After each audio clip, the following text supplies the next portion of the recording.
सिंह की फांसी को लेकर के भी काफी प्रचार गांधी जी के खिलाफ किया जाता है, उसको लेके।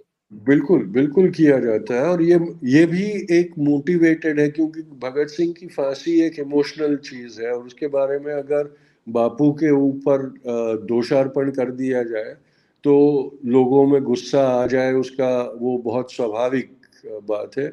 और इसी जानकारी से उन्होंने ये मिथ्या भी लोगों के अंदर डाल दी है कि जानबूझकर बापू ने भगत सिंह को मरवा दिया अंग्रेजों के पास। अगर बापू और इरविन का पत्र व्यवहार भी हम देखें तो आप देखेंगे कि कई चिट्ठियों में बापू ने भगत सिंह की फांसी रोकने की सिफारिश और विनती अरविंद के पास की थी।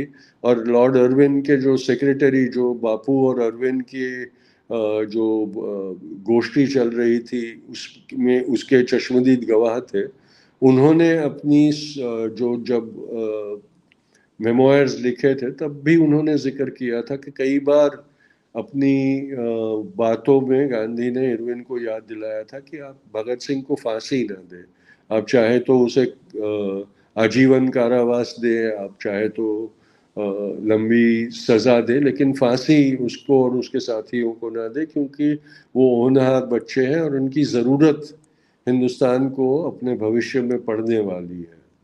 तो ये बात देखिए, सब लोग कहते हैं कि उन्होंने उपवास करना चाहिए था, लेकिन बापू उपवास का उपयोग ब्लैकमेल करने कभी नहीं करते थे। वो उपवास का उपयोग प्रायश्चित के रूप में हमेशा करते थे। जब भी उनको लगता था कि उनकी कोई कमजोरी के कारण ये समाज में जो दोष दिखाई दे रहा है, वो उसका कारण उनकी कोई नैतिक कमजोरी है, और उसका प्रायश्चित करने के लिए वो उपवास करते थे। तो ये कह देना कि भाई अपनी मांग पूरी करने के लिए, देखिए उन्होंने कभी हमको स्वतंत्रता दो इसलिए उपवास करता हूँ वैसा कह के कभी उपवास नहीं किया। ये कभी नहीं किया कि भाई तुम मान लेते हो मेरे उपवास के कारण तो मैं स्वतंत्रता के लिए उपवास करता हूँ, आप स्वतंत्रता नहीं देंगे तो मैं आजीवन उपवास करता रहूंगा, ऐसा कभी नहीं किया था।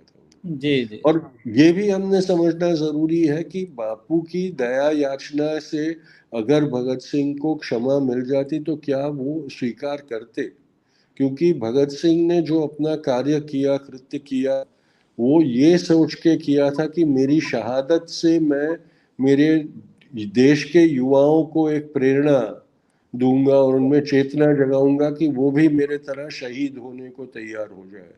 तो उन्होंने तो अपने माँ बाप ने जो क्षमा याचना करने की कोशिश की थी उसको भी नकार दिया था, तो क्या वो बापू की क्षमा याचना कबूल करते?